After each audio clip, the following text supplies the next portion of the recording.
नमः समय साराय स्वानुभूत्या चकास्ते चित्स्वभावाय भावाय सर्वभावान्तरक्षिदे वन्दितु सर्वसिद्धे ध्रुवमचलमणोवमं गतिं पत्ते ओक्ष्यामि समयपाहुड मृमोसुद केवली भड़िदम। समय सारजी ग्रंथाधिराज सर्वशुद्ध ज्ञान अधिकार और इस अधिकार की 319 नंबर गाथा पर हम लोग स्वाध्याय कर रहे थे। यहाँ कह रहे हैं कि ज्ञानी बहुत प्रकार के कर्मों को न तो करता है और न भोगता ही है, किंतु पुण्य और पाप कर्म बंध को तथा कर्म फल को जानता है। टीका में आचार्य देव ने कर्म चेतना, कर्म फल चेतना और ज्ञान चेतना की बात की। ज्ञानी कर्म चेतना रहित होने से स्वयं अकर्ता है। कर्म चेतना मतलब कल अपन ने दोपहर की क्लास में और एकदम बहुत स्पष्ट खुलासा हुआ। मन तो करता है कि आप में से किसी से सुने कि बोलो कल क्या ख्याल में आई बात। हाँ बोलिए। बिल्कुल द्रव्य गुण पर्याय सामान्य और विशेष, फिर ये पूरा हाँ जी क्रम से कहो। जी। चेतना आपने बताई थी दो प्रकार की होती है, सामान्य चेतना और विशेष चेतना। सामान्य चेतना में होता है जो उपयोग लक्षण है जीव का जानना जानना जानना, पर ये हर जीव में बिल्कुल सामान्य होता है, निगोद के जीव से लेके सिद्ध जीव तक। और जो विशेष चेतना है वो दो प्रकार की होती है, अज्ञान चेतना और ज्ञान चेतना। तो जो ज्ञान चेतना होती है, जो जीव अपने ज्ञान में ही चेतता है, न पर्यायों का भी अभोक्ता अकर्ता और परद्रव्य का भी अकर्ता और अभोक्ता, वो ज्ञान चेतना। और जो अज्ञान चेतना है वो दो प्रकार की होती है, कर्म चेतना और कर्म फल चेतना। कर्म चेतना में जो जीव जिसके ज्ञान में कर्तृत्व बुद्धि समाई हुई है कि मैं परद्रव्यों का या अपने ही पर्यायों का करता हूँ, बहुत अच्छा। तो वो कर्म चेतना। और कर्म फल चेतना में जिस जीव को ऐसा लगता है कि मैं पर का और अपने पर्यायों का कर सकता हूँ, कर्तृत्व बुद्धि है जिसके ज्ञान में, भोक्तृत्व बुद्धि है, वो कर्म फल चेतना। बहुत अच्छा। द्रव्य गुण को क्या बोलते हैं? द्रव्य गुण पर्याय का क्या नाम बोले थे? हाँ जी, चेतन है वो द्रव्य है, चैतन्य है वो गुण है, और चेतना है वो पर्याय है। बहुत अच्छा, ठीक है, क्लियर है सभी को? तो यहाँ पर कह रहे हैं कि ज्ञानी कर्म चेतना रहित है, अर्थात कर्तृत्व बुद्धि से रहित है। कर्तृत्व बुद्धि नहीं है, अर्थात अज्ञान नहीं है। वो जहाँ अज्ञान नहीं है वहां पर सम्यक दर्शन है, सम्यक चारित्र है। क्यों? वे अविनाभावी होते हैं। ज्ञान सम्यक हुआ तो सम्यक दर्शन और सम्यक चारित्र वे अविनाभावी होते हैं। जहाँ जहाँ सम्यक ज्ञान वहाँ वहाँ सम्यक दर्शन, जहाँ जहाँ सम्यक दर्शन वहाँ वहाँ सम्यक चारित्र, ये अविनाभावी रूप से पाए जाते हैं। एक साथ उत्पन्न होती हैं तीनों पर्याय, है ना। तो ज्ञानी कर्म चेतना रहित अर्थात कर्तृत्व बुद्धि रहित होने से स्वयं अकर्ता है। अपने अकर्ता अभोक्ता स्वरूप का निर्णय अनुभव किया है।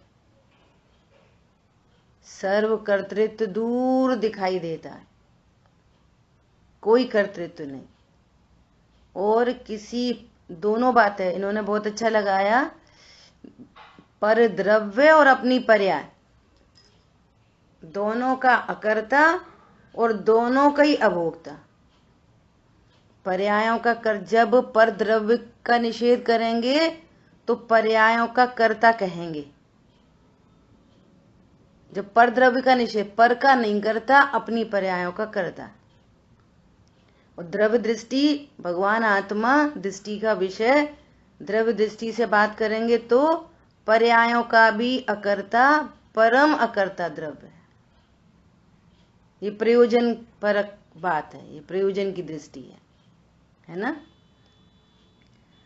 कर्म फल चेतना अर्थात भोक्तृत्व बुद्धि रहित होने से स्वयं अवेदक अभोक्ता है, इसलिए वह कर्म को न तो करता है और न भोगता है, किंतु ज्ञान चेतनामय होने से मात्र ज्ञाता ही है। देखो, त्रिकाली ध्रुव तो परम अकर्ता परम अभोक्ता है ही, पर्याय में भी ज्ञाता है। ज्ञान पर्याय भी मात्र ज्ञाता है कि करता है। ज्ञान की पर्याय क्या करती है? ज्ञाता है। बोलो, ज्ञान पर्याय भी पर को करता है, पर को भोगता है, अपनी पर्यायों को करता है, अपनी पर्यायों को भोगता है, कि वो भी परम अकर्ता है। बोलो, ज्ञान भी क्या करता है? जानता है बस। नहीं जी, वो हाँ, वो कर ही नहीं सकता, कर ही नहीं सकता, जानता है। जब ज्ञान ही जानता है तो भगवान आत्मा परम अकर्ता परम अभोक्ता, ऐसा। तो किंतु ज्ञान चेतना में होने से स्वयं ज्ञाता ही है, इसलिए शुभ अथवा अशुभ कर्म बंध को तथा कर्म फल को मात्र जानता ही है। अब क्या बोल रहे हैं कि अब जो शेष कषाय है वहां करने के विकल्प होते, तो वे करने के विकल्प को भी जानता है, करता नहीं है। क्या बोला? अप्रत्याख्यान संबंधी विकल्प हो रहे, कैसे? करने के, ऐसा करूं वैसा करूं वैसा करूं। और ज्ञान कहां पर से अभिन्न हुआ है? परम अकर्ता। वो ज्ञान चेतना है जो अपने को क्या जान रही है? प्रति समय। कल अपन ने बहुत चर्चा की कि ज्ञान में पर लक्ष्य हुआ, लेकिन पर को पर रूप, पर का अकर्ता, पर का अभोक्ता ही जान रहा है उस काल में भी,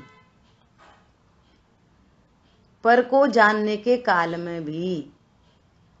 और जब पर सन्मुख होता है ज्ञान, नियम से राग उत्पन्न होता है, तो वो उत्पन्न होने वाले राग का भी क्या है? ज्ञाता, करता नहीं। समझ आ रही है बात? पर द्रव्य का तो अकर्ता ही है। क्यों? क्योंकि वो ज्ञान चेतना है। वो कहाँ चेत रहा है? ज्ञान में। ज्ञान में कहो, ज्ञायक में कहो, एक ही बात है। वो ज्ञान कहाँ चेत रहा है? अर्थात अपने को क्या जान रहा है कि मैं अकर्ता अभोक्ता हूं, मैं ज्ञायक हूं, मैं परिपूर्ण हूं। और पर्याय में अप्रत्याख्यान प्रत्याख्यान संजुलन संबंधी विकल्प उत्पन्न हो रहे हैं, तो उन विकल्पों को भी जानता है। अच्छा, अज्ञानी भी पर्याय में जानता है कि करता है? वस्तु स्वरूप से देखो, है मात्र जानने वाला और समझ रहा है करता, इसी का नाम तो अज्ञान है, इसी का नाम अज्ञान है। और जब पर सन्मुख होता है और पर में फिर इष्ट अनिष्ट की कल्पना, तो चार के पर्याय में अनंतानुबंधी राग द्वेष उत्पन्न होते। समझ आई बात? ज्ञान ने है तो अकर्ता, अज्ञानी भी वस्तु स्वरूप से देखेंगे तो वो भी अकर्ता ही है। दृष्टांत दिए जाते हैं ना, तो भी असमान जाति द्रव्य पर्याय से देखेंगे। बोलो, तुम अपने पुत्र का क्या कर सकते, संभाल सकते कि नहीं संभाल सकते, कर सकते कि नहीं कर सकते? बोलो, उनका सुख दुख, उसकी लाभ हानि, उसकी बीमारी, उसका रोग, उसका शोक, उसकी पढ़ाई, उसके नंबर कम, उसके नंबर ज्यादा, बोलो क्या कर सकते? कुछ नहीं कर सकते। तो ये असमान जाति द्रव्य पर्याय से दृष्टांत दिए जाते। ज्ञान से देखो, आप ज्ञान से, अज्ञानी को भी उसके ज्ञान से देखो तो ज्ञान कैसा है? अकर्ता ही है, अभोक्ता ही है। टेक्नोलॉजी ऐसी है, लेकिन मैं सिर्फ ज्ञान स्वरूप हूं, ये उसको पता नहीं है। पता नहीं होने से पर पदार्थ मैं हूं, मेरे हैं, करता हूं, भोगता हूं, ये अज्ञान, ये अज्ञान चेतना। अब इस अज्ञान चेतना से कर्म चेतना और कर्म फल चेतना उसको होती है। ठीक है? ज्ञानी किसे कहते? जैसा वस्तु स्वरूप है उसको जानने वाला ज्ञानी, और जैसा वस्तु स्वरूप नहीं है उसको जानने वाला अज्ञानी। तो अज्ञानी को कह के भी वस्तु स्वरूप दिखाते हैं। ज्ञानी ज्ञान चेतनामय है, तो ज्ञानी नाम क्यों पा रहा है? कि उसने अपने को ज्ञायक अकर्ता अभोक्ता जाना, तो ज्ञानी नाम पा रहा है। समझ आई बात? ऐसा उसने वस्तु स्वरूप को जाना है। ज्ञानी तो अकर्ता है और अज्ञानी करता है। अरे अज्ञानी भी करता नहीं है, करता जान रहा है, इसलिए तो अज्ञानी है। और अज्ञानी है तो फिर राग द्वेष उत्पन्न हो रहे हैं। पर लक्ष्य से तो राग द्वेष उत्पन्न ही होते हैं, सब में, ज्ञानी को भी अज्ञानी को, सबको। और जब तक राग द्वेष उत्पन्न होते हैं तब तक पर के जानने को पर लक्ष्य कहते हैं। थोड़ी अलग बात, थोड़ी सी अलग बात। क्या? जब तक राग द्वेष होते हैं तब तक पर को जानने को पर लक्ष्य कहते हैं। केवल ज्ञानी परमात्मा को सर्व राग द्वेष का अभाव हुआ, अब उनको लोकालोक झलक रहा है, तो उसको पर लक्ष्य नहीं कहते। क्या कहा? एक शब्द और आता है, तन्मय होकर नहीं जानते। केवल ज्ञानी के लिए एक शब्द और आता है कि वे तन्मय होकर नहीं जानते।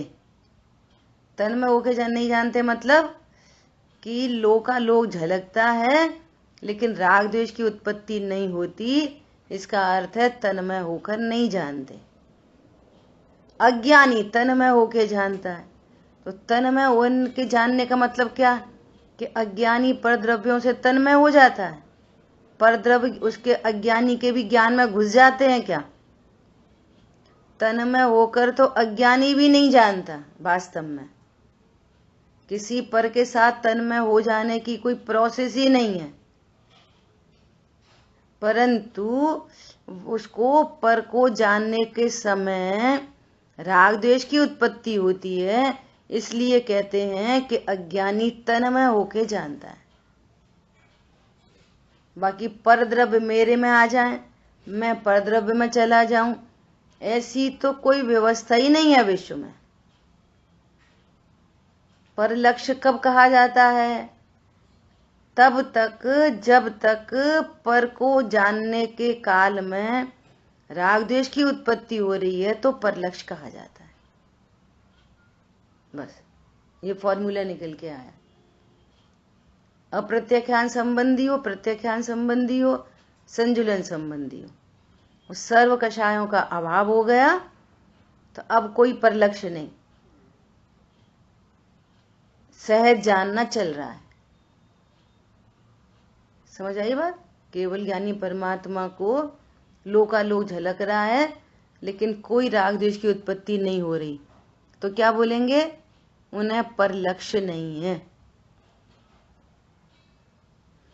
सम्यक ज्ञानी जीवों को भी पर जानने में आया, राग द्वेष की उत्पत्ति हुई है ना, शेष राग जितना है, तो कहेंगे कि जब परलक्ष्य होता है तो राग होता है, और जब स्वलक्ष्य होता है तो वीतरागता उत्पन्न होती है। ऐसा, ठीक है। हर अनुभूति के काल में वीतरागता का अनुभव करता है, ऐसा, ठीक है, क्लियर? हाँ बोलिए भाई साहब जी। जैसे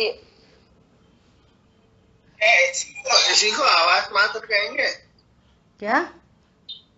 आवाज एक शब्द आता है ना, जो अज्ञानी है और जो ज्ञानी है वो तो अपने ज्ञान उपयोग में रहता है, ज्ञान है ना, और ये वो परलक्ष्य नहीं करता है ज्ञानी, और अज्ञानी या राग द्वेष करता है, ये परलक्ष्य करता है और अपना स्वरूप नहीं जानता है। तो क्या इसी को आवाज कहेंगे क्या? पहले तो अभी जो चर्चा चली उसमें तो सब गुचड़ पुचड़ हो गई। क्यों? ऐसा कहा कि जब किसी को भी, चाहे ज्ञानी हो चाहे अज्ञानी, जब भी परलक्ष्य होता है तो राग की उत्पत्ति होती है। हाँ। आप कह रहे हो जब राग करता है तो परलक्ष्य होता है। नहीं, परलक्ष्य होता तो राग। हाँ, राग की उत्पत्ति होती है तो उस हाँ, तब वो जब राग की उत्पत्ति हो रही है तो कहने में आता है कि ये परलक्ष्य कर रहा है।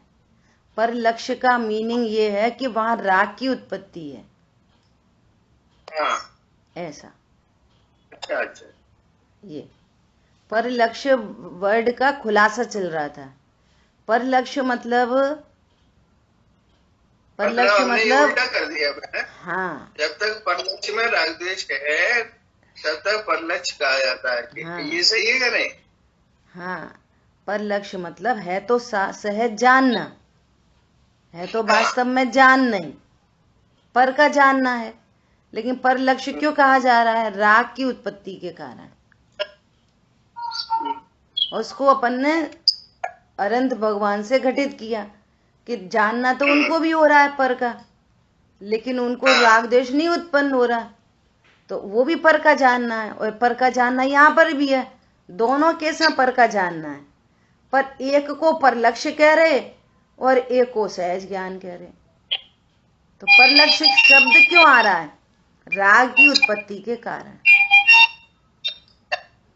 ठीक है, और विचार करना। हाँ निधि जी, आप क्या पूछ रहे?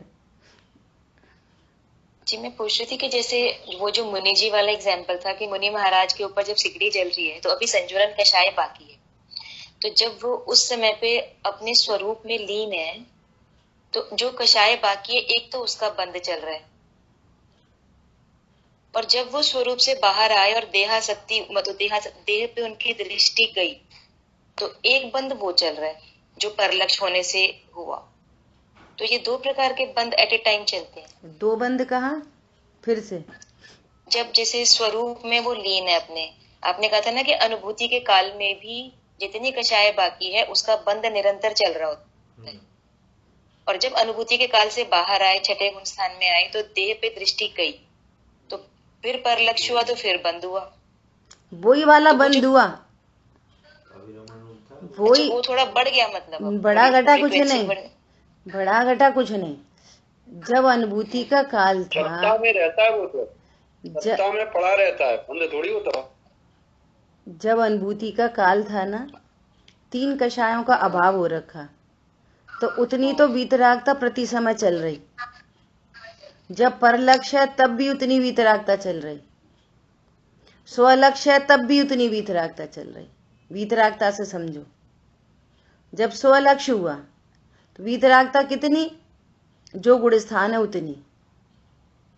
चौथे गुण स्थान वर्ती को कितनी वीतरागता? एक कषाय चौकड़ी के अभाव रूप। कब? अनुभूति के काल में भी और पर लक्ष्य के काल में भी। दोनों काल में वीतरागता एकदम समान है, जब तक चौथा गुण स्थान है तब तक। अब स्थिरता विशेष हुई, अनुभूति के काल में ही स्थिरता विशेष हुई तो गुण स्थान बढ़ गया विशेष स्थिरता से। तो अब कितनी हो गई कि 2 कषाय चौकड़ी की अभाव वीतरागता। किस समय? अनुभूति के समय भी और पर लक्ष्य के समय भी। जितनी कषाय का अभाव हुआ उतनी वीतरागता दोनों समय है, अनुभूति के समय भी और पर लक्ष्य के समय भी। अब वो मान लिया 5वां गुण स्थान 1 महीने तक रहा, 1 साल तक रहा, तो 1 साल तक अनुभूति का काल हो तो भी 2 कषाय का ही अभाव, और पर लक्ष्य हो, कमा रहे, खा रहे, मंदिर जा रहे, पूजा कर रहे, बच्चों को घुमा रहे, पत्नी को ले जा रहे, जो कुछ भी कार्यक्रम चल रहा है, तो पर लक्ष्य के काल में भी 2 कषाय संबंधी वीतरागता। और बंद कितना हो रहा हर समय कि 2 कषाय चौकड़ी मौजूद है ना, तो वो 2 कषाय चौकड़ी की मौजूदगी से बंद भी हो रहा हर समय, चाहे वो अनुभूति का काल हो और चाहे वो पर लक्ष्य हो। दोनों काल में जितनी शेष कषाय है उतना ही बंद हो रहा है, उससे कम ज्यादा नहीं। जैसे हम अगर हम एवरेज करें कि 50% वीतरागता होगी पंचम गुण स्थान में, 50% बंद चल रहा है प्रति समय, तो अनुभूति के काल में फिर क्या होता है? सिंपल भी ऐसे ही चल रहा है और अनुभूति के काल में भी सेम बंद हो रहा है। हाँ, सेम। मतलब जो स्व लक्ष्य है तब भी सेम बंद है, और पर लक्ष्य है तब भी सेम बंद है। फायदा क्या हुआ कि फायदा ये हुआ कि जब स्व लक्ष्य हुआ तब आनंद का अनुभव किया, डायरेक्ट वेदन किया, और क्या किया, उतनी वीतरागता तो पर लक्ष्य के काल में भी चल रही है। 2 कषाय चौकड़ी के अभाव रूप वीतरागता तो प्रति समय चल रही है, प्रति समय। मतलब जितनी आपने कमाई कर ली उतनी कमाई तो आपकी चल ही रही है, उतना फायदा तो हो ही गया। आपको एक करोड़ का कर्जा था, तो 1 करोड़ का कर्जा आपने चुका दिया, तो उतनी निश्चिंता आपको प्रति समय चल रही है। और आपने 1000 रुपए का भी चुका दिया तो वो भी निश्चिंता प्रति समय चल रही है। अब आपको 500 का चुकाना है, 5 रुपए का चुकाना है, 2 कर्जे चुकाने हैं, तो उतना टेंशन तो हर समय है। और जिस समय व्यापार धंधा कर रहे हैं तब भी, और जिस समय खर्चा कर रहे हैं तब भी, धंधा चल रहा है, व्यापार चल रहा है, तो व्यापार के काल में भी वो तो 2 कर्जे बाकी है ना, तो व्यापार के काल में भी बाकी है, और जब खर्चा कर रहे हैं तब भी बाकी है, दोनों समय बाकी है। फिर अनुभूति पे निर्जरा चल रही है ना, समझ आई बात? इतना अभी एक करके बात आती है। अब इसी प्रकार मुनिराज है, मुनिराज, तो मुनिराज को 3 कषाय का अभाव है, तो वीतरागता 6वें गुण स्थान में भी है, 7वें गुण स्थान में भी है, और 1 कषाय का सद्भाव 6वें गुण स्थान में भी है, 7वें गुण स्थान में भी है। समझ आ गई बात? तो अब फायदा क्या हुआ 7वें गुण स्थान में कि अरे 7वें गुण स्थान में अपना व्यापार चल रहा है, आनंद चल रहा है, और 6वें गुण स्थान में पर लक्ष्य हो गया, 7वें गुण स्थान में फिर आनंद, 6वें गुण स्थान में फिर शुभोपयोग, 7वें गुण स्थान में शुद्धोपयोग। तो शुद्ध अतीन्द्रिय आनंद हो रहा है बार बार, और बार बार पर सन्मुखता हो रही है, ऐसा। हाँ जी, बोलिए मीनल बहन जी। यही अनुभूति जो 48 मिनट तक कंटिन्यू अगर रहेगी तो वो बाकी का जो एक कषाय चौकड़ी अभाव करके और केवल ज्ञान प्राप्त हो जाएगा। हाँ, बराबर है। हाँ, कंटिन्यू रहेगी तो 40 मिनट। हाँ भाई सब बोलो। यहाँ एक प्रश्न ये बनता है कि अनुभूति काल में भी जब शेष कषाय चौकड़ी का बंद हो रहा है तो फिर वो निर्जरा कौन सी हो रही है? हाँ, निर्जरा वो हो रही है कि जितनी कषाय का अभाव हुआ ना, तो उसो संबंधी जो कर्म बनता था, जैसे मिथ्यात्व संबंधी 16 प्रकृतियां बन रही हैं और अनंतानु संबंधी 25 प्रकृतियां बनती हैं, तो वो वाला द्रव्य निर्जरित हो रहा है।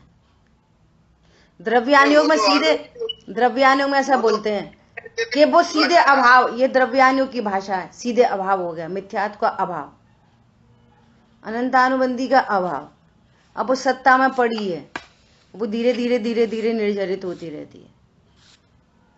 नाम कर्म की प्रकृतियां हैं, मतलब उस समय अभाव नहीं हुआ है। हाँ, ये द्रव्यानुयोग अभाव मतलब उनका उदय नहीं आना भी अभाव है। उनका उदय नहीं आ रहा ना, वो अभाव है।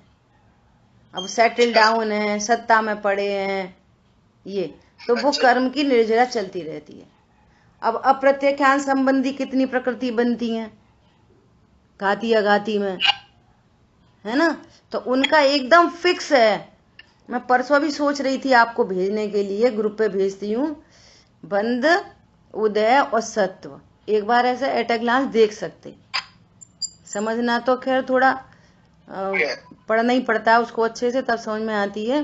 बाकी अपन देख सकते कि किस गुण स्थान में कितनी प्रकृति का उदय चलता है, कितनी प्रकृतियों का बंध होता है और कितनी प्रकृति सत्ता में पड़ी रहती है। अपन ने पहले भी चर्चा की ना कि 13वें गुण स्थान में सत्ता में मेरे ख्याल से 103 प्रकृतियां सत्ता में पड़ी हैं, 103 अनंत भगवान को। और 14वें गुण स्थान में 82 है शायद से, 82। मैं भी शायद ही बोल रही हूँ, मुझे कंफर्म नहीं है। आप उसमें देख लोगे, जो मैं भेजूंगी ना उसमें देख लोगे। अच्छा सुनो, अब सुनो, इसी बात को टोडरमल जी ने बहुत गजब की बात कही है, बहुत गजब की। क्या बात कही है कि ये ऊपरी ऊपरी राग द्वेष को तो पहचानता है, अभिप्राय के राग द्वेष को नहीं जानता। अभिप्राय में जो राग द्वेष बस रहे हैं, अभिप्राय के राग द्वेष क्या होते हैं? पर द्रव्यों में इष्ट अनिष्ट की कल्पना, ये अभिप्राय के राग द्वेष है। समझ आ रही बात?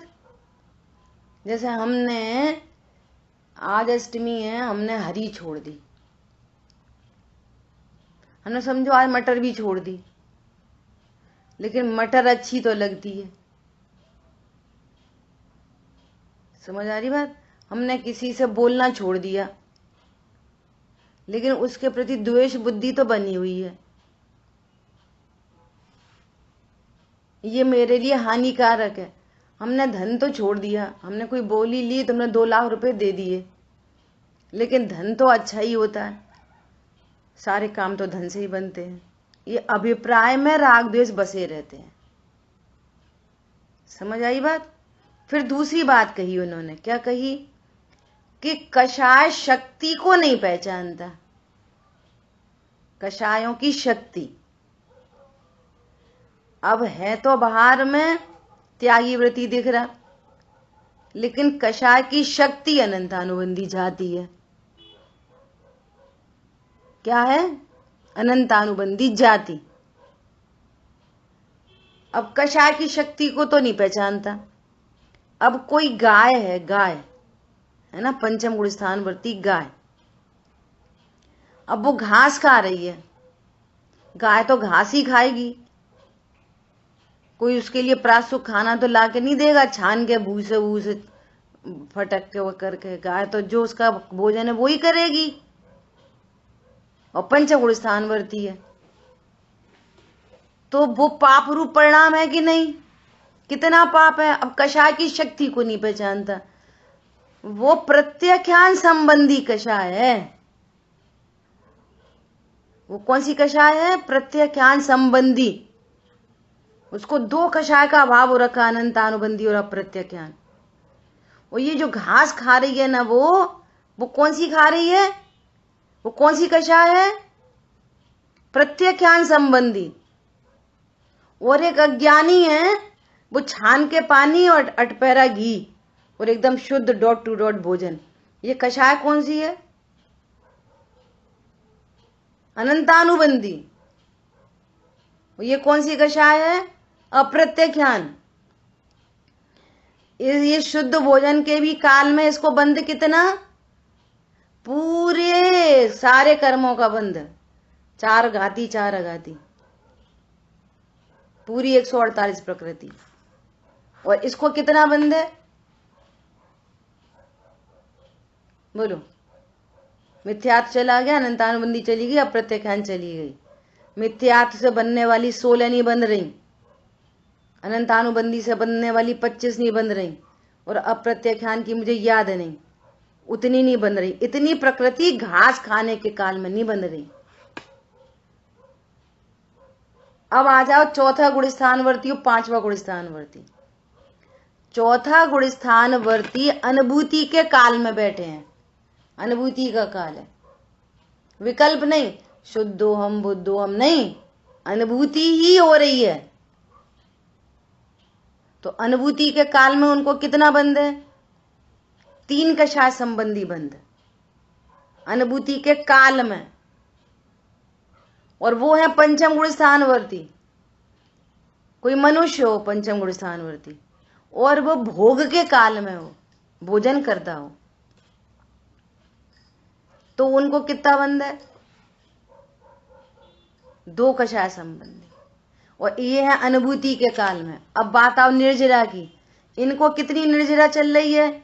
मिथ्यात और अनंतानुबंधी संबंधी, और इनको चल रही है इससे असंख्यात गुनी निर्जरा कहते हैं उसको। चौथे गुण स्थानवर्ती अनुभूति के काल में है, और पंचम गुण स्थानवर्ती भोग के काल में। तो भी भोग के काल में भी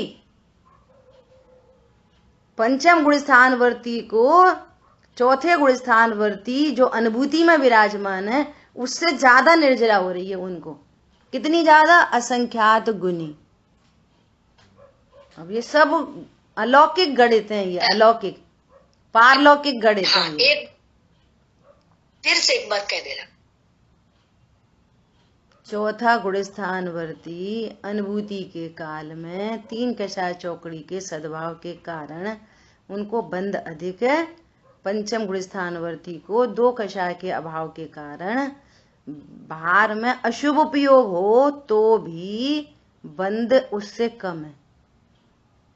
इसलिए उन्होंने बोला कि कषाय की शक्ति को नहीं पहचानते।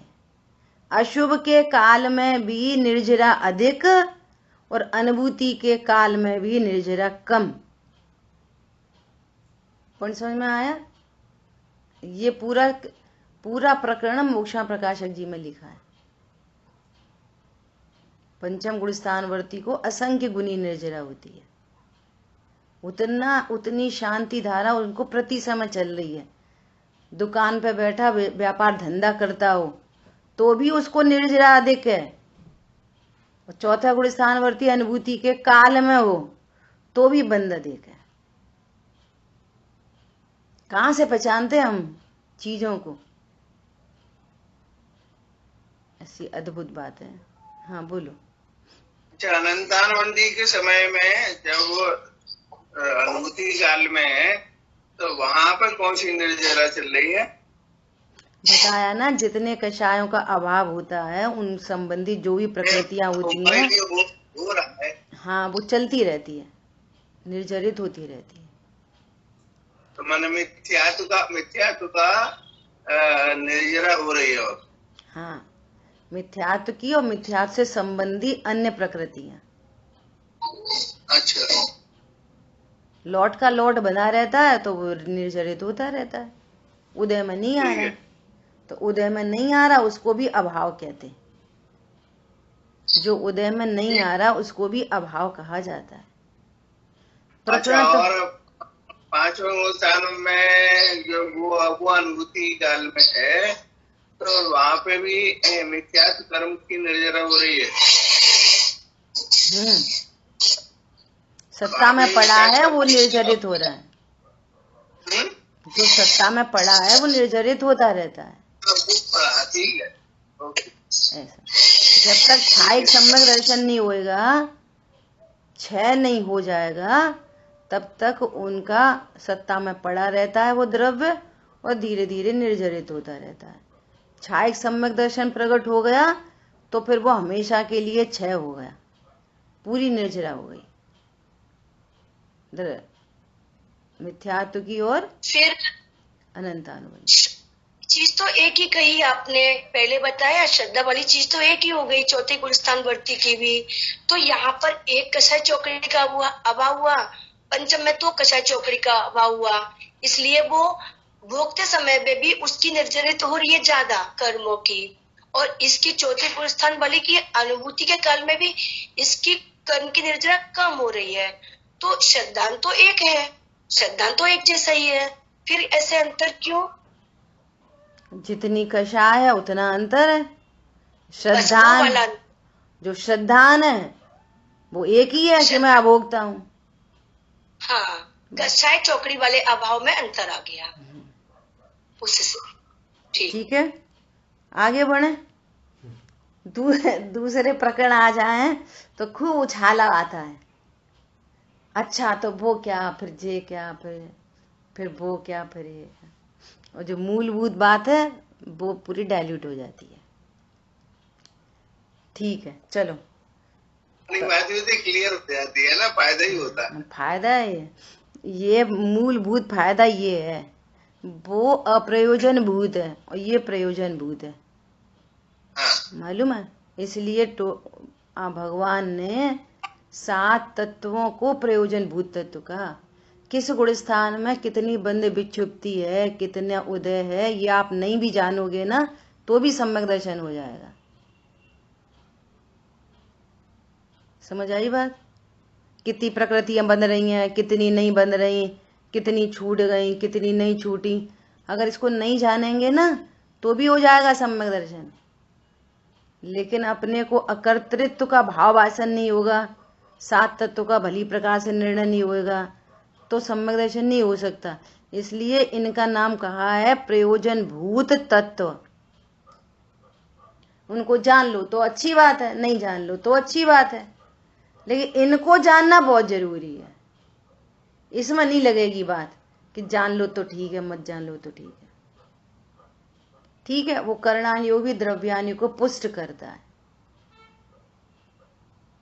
ऐसा। ठीक है, चलो अब तो अपनी बहुत जबरदस्त गाथा आ रही है, 320 है ना। इस गाथा में जंगल में बैठे मुनिराज इतना सरल एग्जाम्पल दे के बात कर रहे हैं कि एकदम क्रिस्टल क्लियर तरीके से अपने को ज्ञाता स्वरूप पता चल जाए, इतने सरल तरीके से। और इससे सरल कोई दृष्टांत नहीं हो सकता, है ना, एक बात। और कुंद कुंद के टीकाकार मुनिराज महान आचार्य, उन्होंने कुंद कुंद आचार्य भगवान ने तो आंख का दृष्टांत दिया स्वरूप बताने के लिए, और कुंद कुंद आचार्य देव और 2 दृष्टांत दे रहे हैं अलग से। सॉरी, अमृतचंद आचार्य देव, कर्ता का एग्जाम्पल अलग और भोक्ता का एग्जाम्पल अलग, वे 2 और अलग एग्जाम्पल देके कितने गजब तरीके से वस्तु स्वरूप का निर्णय करा रहे हैं। तो वो कह रहे हैं, पहले ही कह रहे हैं कि मैं दर्शाऊंगा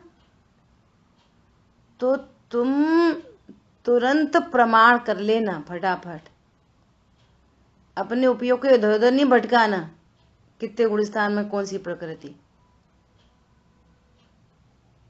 समझ आई बात? दर्शाऊं तो करना प्रमाण, अपने ज्ञान में एकदम वस्तु स्वरूप, ओहो ये मैं हूं, मेरी बात चल रही है, आत्मा की बात नहीं चलेगी। 320 गाथा में आत्मा की बात नहीं चलेगी, किसकी बात चलेगी? मेरी, मुझे बता रहे हैं, बोलो। अब दृष्टांत देने की तो जरूरत है नहीं, तो भी कर लो बात थोड़ी सी। जैसे कोई बहुत क्या, कोई छोटी सी भी बीमारी हो जाए ना, तो प्रेस्क्रिप्शन कैसे सुनते हैं? बोलो, डॉक्टर का प्रेस्क्रिप्शन कैसे सुनते हैं? कितने ध्यान से। और डॉक्टर से सुन के जाते हैं और फिर मेडिकल स्टोर वाले से दोबारा सुनते हैं, भैया बताना कितनी क्या क्या लिखी दवाई, सुबह शाम कितनी खाना। अच्छा जी, एक ही टाइम है, खाने के पहले के बाद में। और पक्का करते हैं अच्छे से। क्यों करते हैं? प्रश्न है, क्यों करते? ऐसा क्यों होता? नेचुरल है ये, क्यों होता? सब जीवों को ऐसा क्यों होता? जहां लाभ भाषित होता है वहां पर जिज्ञासा, उस संबंधी जिज्ञासा, उस संबंधी सिंसियरिटी अपने आप आती है। लाभ लग रहा है ना कि दवाई से मैं सही हो जाऊंगा, मैं सही हो जाऊंगा तो मेरा लाभ होएगा, इसलिए मुझे बहुत कीनली इसको सुनना चाहिए। और थोड़ी दवाई ऊपर नीचे हो गई, होने जाने वाला कुछ नहीं है। तुम सुनते ही नहीं, ध्यान से नहीं सुनी तुमने। समझ आई बात? ऐसे कोई व्यापार धंधे की बात हो तो कैसे सुनते हैं? मैनेजर की मीटिंग कैसे सुनते हैं? मैं शांतनु वर्क फ्रॉम होम करते ना जिस दिन, तो इनकी मीटिंग चले तो फिर कोई कमरे में थोड़ी जा सकता, उधर से आंख दिखाते हैं मीटिंग चल रही। तो वो शिवी सीख गई है एकदम बढ़िया। तो कल परसों हम आए इनको सूप देने, तो वो बोले आपको पता नहीं है पापा की मीटिंग चल रही है। वो हमसे कह रही आपको पता नहीं है पापा की मीटिंग चल रही है। वो छोटा बच्चा कहने लगा। अच्छा, स्वाध्याय चल रही हो तब कुछ भी हो सकता है, कोई भी आए कोई भी जाए, बातें कर लो, खा लो, पी लो, कुछ भी कर लो। स्वाध्याय के समय हम ऑफिस का काम कर सकते हैं? बोलो, ये डिफरेंस क्यों है? बात क्रिया परिणाम की तो बिल्कुल नहीं है। क्रिया परिणाम की बात है, मैटर नहीं है। बोलो, ये क्यों बन रहा है ऐसा डिफरेंस? जी, ये ऐसे है कि प्राथमिकता किसको दी जा रही है? हमारे अभिप्राय में प्राथमिकता किसको? अभी हमको पता नहीं है, अभी इसका रिजल्ट पता नहीं है, वास्तव में इसका फल पता नहीं है, इसका क्या रिजल्ट है। अभी भी ऐसा लगता है कि बीमारी सही हो तब अच्छे हो जाएंगे, पैसा आ जाए तब अच्छे हो जाएंगे, थोड़ा बैंक बैलेंस हो तो अच्छे हो जाएंगे, और थोड़ा बहुत धर्म वरम होने लग गया, समझने लगा हो रहा तो कुछ नहीं, तो वो समझता है कि पूजा पाठ करेंगे तो अच्छे हो जाएंगे, थोड़ा शुद्ध खाएंगे तो अच्छे हो जाएंगे। और भगवान की आत्मा ज्ञायक, वो तो अपन है ही है, अपन ज्ञायक ही तो है ही, और है ही कौन वो तो बने बनाए हैं। ऐसा पहले के लोग ये सोचते थे कि हम देव दर्शन करते हैं, पूजा पाठ करते हैं, रात में खाना नहीं खाते, जिमीकन नहीं खाते, तो हम सम्यक दृष्टि तो हैं ही बने बनाए। मालूम है, हमारे पिताजी ने हमसे बोला एक बार ऐसा, जब गुरुदेव श्री से पहले, अब वो पर घर के संस्कार थे शुरू के, तो जब गुरुदेव श्री को नहीं सुना है ना, और शिविर वगैरह अटेंड नहीं किए, तो वो हमको बोले बाद में, शिविर अटेंड होने लगे, जब तक तो समझ में आने लगा, तो हमसे बोले बिटिया हम ऐसा समझ रहे थे, हम तो सम्यक दृष्टि ही हैं। समझ आ रही बात? ऐसे ही ये स्वाध्याय करता है तो सोचता है हमें तो छठवीं गाथा पता है, ना प्रमत्त होता ना प्रमत्त होता, हम तो सम्यक दृष्टि है ही हैं। इतनी भूमिका क्यों बन रही है? मेरी बात आ रही है। आचार्य देव पूरा पहले तो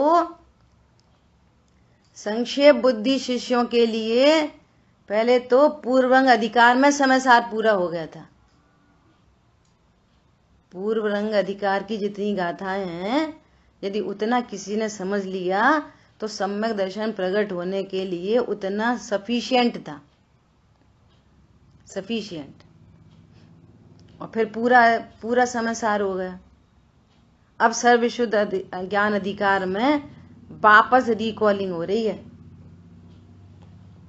वापस। ठीक है, देखो क्या कह रहे हैं। दिट्ठी जहे वडाणम अकारयम तह अवेदयम चेव जाड़य्य बंध मोखम कमुदयम ऋजरम चेव। क्या कह रहे हैं? ज्यों नेत्र त्यों ही ज्ञान नहीं कारक, नहीं वेदक अहो। जाने ही कर्मोदय निर्जरा, बंध त्यों ही मोक्ष को। कैसा हूं मैं?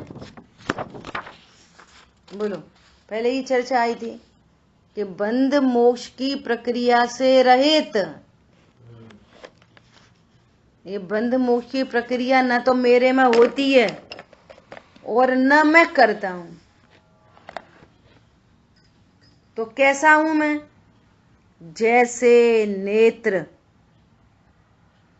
दृश्य पदार्थों को कर्ता भोगता नहीं है। नेत्र किसको जानता है? दृश्य पदार्थों को। दृष्टांत चल रहा है। अभी ऐसा नहीं कहना कि आंख से नहीं जानते, ज्ञान से जानते। आचार्य देव आंख का स्वरूप बता रहे। पहले आंख किस किस को जानता है? देखती है, जानता नहीं। आंख किस किस को देखती है? किसको देखती है? दृश्य पदार्थों को। जैसे आंख है, ऑक्सीजन को नहीं देखती। आंख से ऑक्सीजन दिखती है? नहीं दिखती, तो वो अदृश्य पदार्थ है। आंख के लिए वो अदृश्य पदार्थ है। आंख किसको देखती है? ये सब देख रही है, गाड़ी घोड़ा मकान, वो फूल पत्ते, ये सब देख रही है, दृश्य पदार्थों को। आंख जिसको देखती है वो क्या कह रहे हैं? दृश्य पदार्थों को देखती है, बस करती भोगती नहीं है। जैसे आंख ने मोबाइल को देखा, तो आंख ने मोबाइल को बस देखा कि मोबाइल को किया, मोबाइल को बनाया।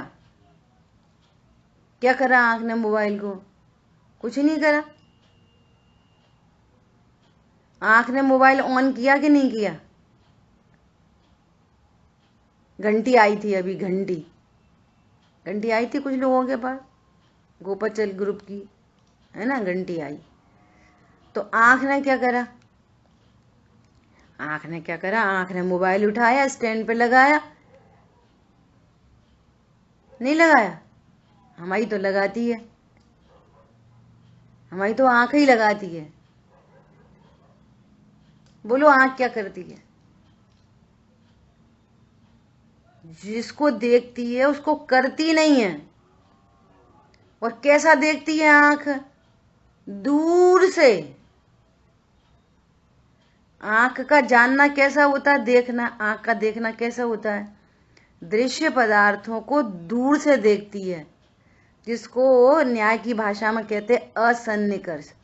सन्निकर्ष के बिना, टच हुए बिना, टच नहीं होती आंख। जिसको देखती है, यदि वो चीजें आंख छू ले और छू कर जाने तो आंख खराब हो जाएगी। आंख कैसे जानती है? कैसे देखती है? छुए बिना। इसलिए भोगती भी नहीं है आंख। देखो आंख अग्नि को देख रही है, तो आंख ने अग्नि जलाई कि अग्नि को भोगा? बोलो।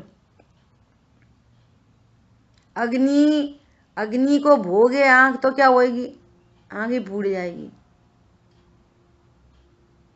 अब इस दृष्टांत को आप जितना पूरे दिन प्रैक्टिस करो, पूरा दिन। जैसे मान लिया अभी दृष्टांत में ही चर्चा कर रहे, सुबह सो के उठे तो चलो ब्रश करो, तो ब्रश उठाया, पेस्ट लगाया, तो आंख ने ब्रश उठाया कि नहीं, आंख ने पेस्ट लगाया कि नहीं, फिर ऐसे ऐसे आंख ने करा, उंगली हिलाई कि नहीं। आंख क्या कर रही है हर टाइम, प्रति समय आंख क्या कर रही है, देख रही है बस। क्या कर रही है, देख रही है। आंख ने ब्रश किया कि नहीं, बोलो, आंख ने कुल्ला करा कि नहीं। कैसे दृष्टांत दे रहे आचार्य देव, एकदम सरल। ज्यों नेत्र त्यों ही, जैसे नेत्र है त्यों ही ज्ञान नहीं कारक नहीं वेदक अहो। बोलो, एक बार क्या हुआ, अभी थोड़े दिन पहले की बात है, ठंड बहुत थी, है ना। तो इतने में रात को कोई की मोबाइल की घंटी आई। अब उठने का मन तो करता नहीं है, इतनी रात में ठंड में रजाई में से कौन निकले, है ना। तो आंख बोली कि अरे आप तो लेटे रहो, हम लेके आ रहे। नहीं तो ले आई मोबाइल। तब हम कैसा लग रहा है सुनने में, बोलो। हम ही तो बोलते, अरे आंख बोल सकती कि नहीं बोल सकती, आंख बोली, क्या बोली, हम ला रहे, आप तो लेटे रहो। तो फिर उसने क्या करा, ले आई, आंख ले आई उठा के मोबाइल। बोलो मैं क्या क्या करता, बोलो क्या क्या करता, क्या करता हूं, रोटी बनाता, बच्चे पालता, ब्रश करता। बोलो, जैसे आंख को कह रहे ना, आंख ब्रश नहीं कर रही, ऐसे ज्ञान ब्रश करता कि नहीं करता। बोलो मैं, अब ज्ञान की जगह भी रखो, मैंने ब्रश किया कि नहीं, सुबह उठ के नहाया कि नहीं, अच्छा मंदिर गया कि नहीं, पूजा करी कि नहीं, पूजा करी कि नहीं। तो पूजा करनी चाहिए कि नहीं करनी चाहिए, बोलो पूजा करनी चाहिए कि नहीं करनी चाहिए। जी वो अगर होनी होगी तो होगी, होनी होगी नहीं। प्रश्न ये है, हम नहीं कर सकते, हाँ मैं कर ही नहीं सकते ना। बात ये चल रही है, वो होनी होगी नहीं होगी नहीं, कर सकता नहीं। आंख पूजा कर सकती है, सब जगह ऐसा लगाओ, आंख पूजा कर सकती है। तो जब आंख नहीं कर सकती तो ज्ञान कर सकता है, मैं पूजा कर सकता हूं। बोलो, कितना सरल एग्जाम्पल है। जैसे नेत्र दृश्य पदार्थों को करता भोगता नहीं, किंतु देखता ही है। अच्छा बोलो, कढ़ाई में बर्फी बना रहे, बर्फी है ना, तो बर्फी बना रहे, तो चाशनी कभी कभी ढीली रह जाती है ना, तो जमी नहीं, तो फिर दोबारा चलाई। तो बोलो, आंख की चतुराई चली कि नहीं चली दोबारा जमने में। आंख क्या कर रही, पहले तो ढीली ढीली रह गई, तो आंख की वजह से ढीली रह गई ना, सही से नहीं करा उसने, सही से नहीं देखा, फिर दोबारा चढ़ाई, फिर थोड़ी ऐसी आग पे और अग्नि पे थोड़ी देर चला ली, अब जम गई। अब आंख ने सही से देखा नहीं, बोलो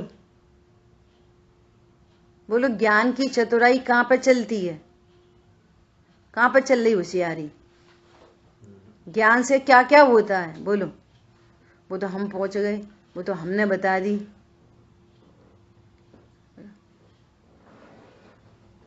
क्यों नहीं जमी बर्फी, क्यों नहीं जमी,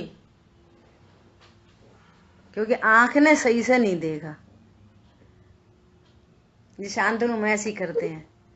क्यों आज दाल बहुत अच्छी बनी है। क्यों बनी है? आज पीछे वाली गैस पर रखी मम्मी ने कढ़ैया, इसलिए। आज छोटी वाली कलछी चलाई, इसलिए। आज थोड़ी टेढ़ी थी वो, इसलिए। समझ आ रही है बात? बोलो। जैसे नेत्र दृश्य पदार्थों को करता भोगता नहीं किंतु देखता ही है, उसी प्रकार ज्ञान, बोलो, उसी प्रकार ज्ञान अकारक तथा अवेदक है। और कैसा अकारक अवेदक?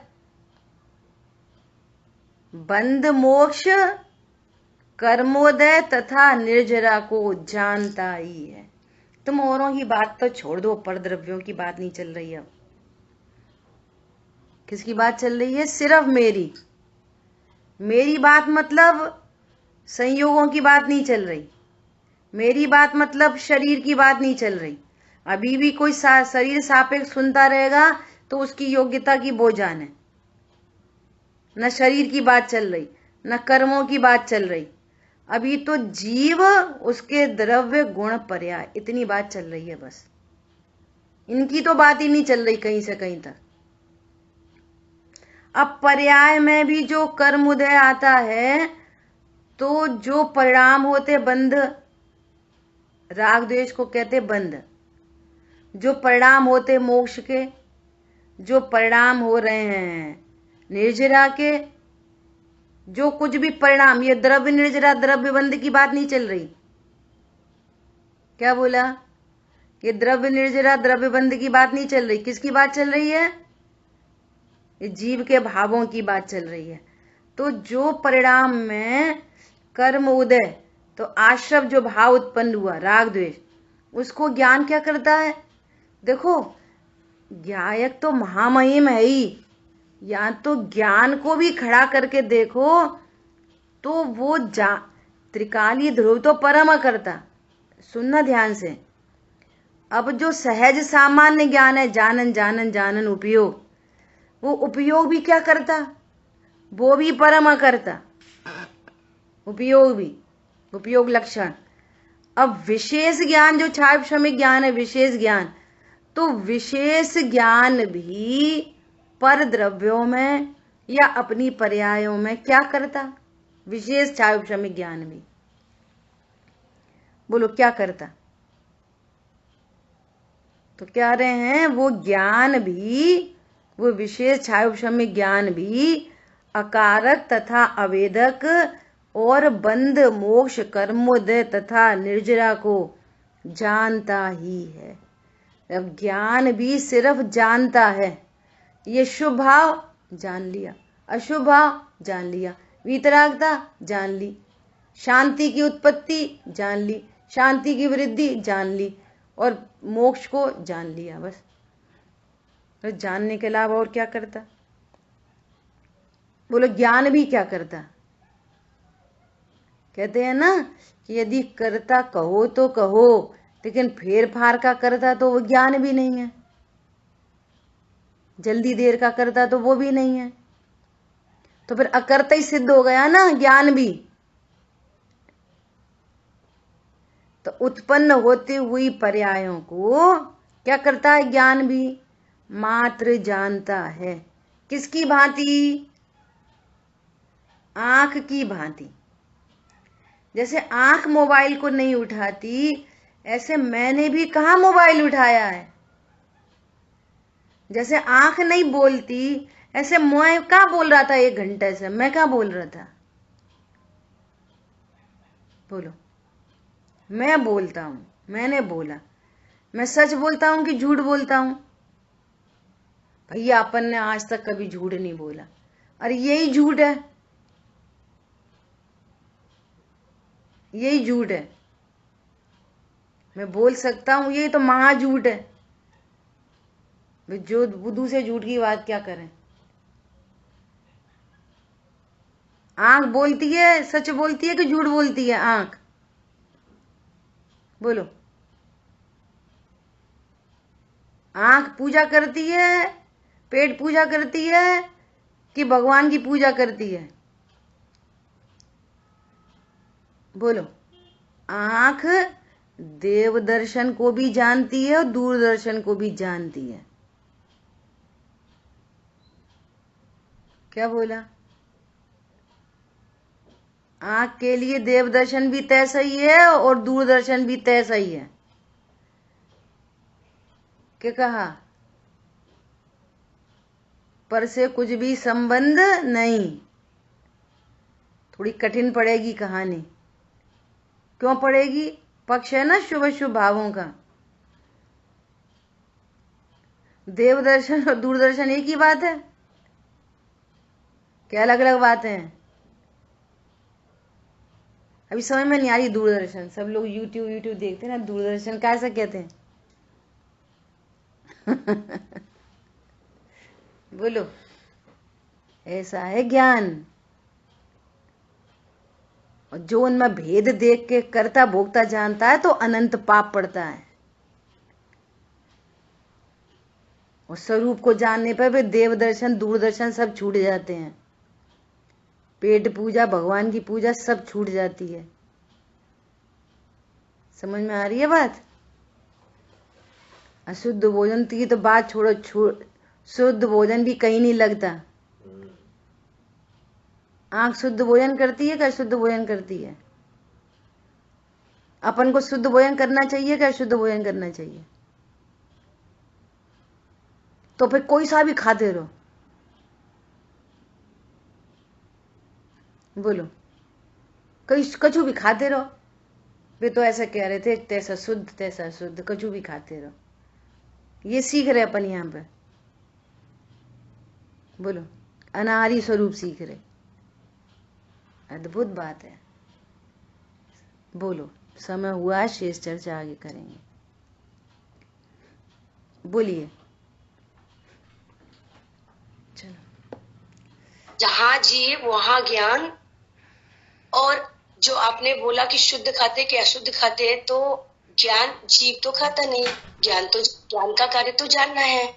तो खाने का जो भाव होता है वो अपने को भूलने से हो रहा है। ये सब समझ में आ रही है?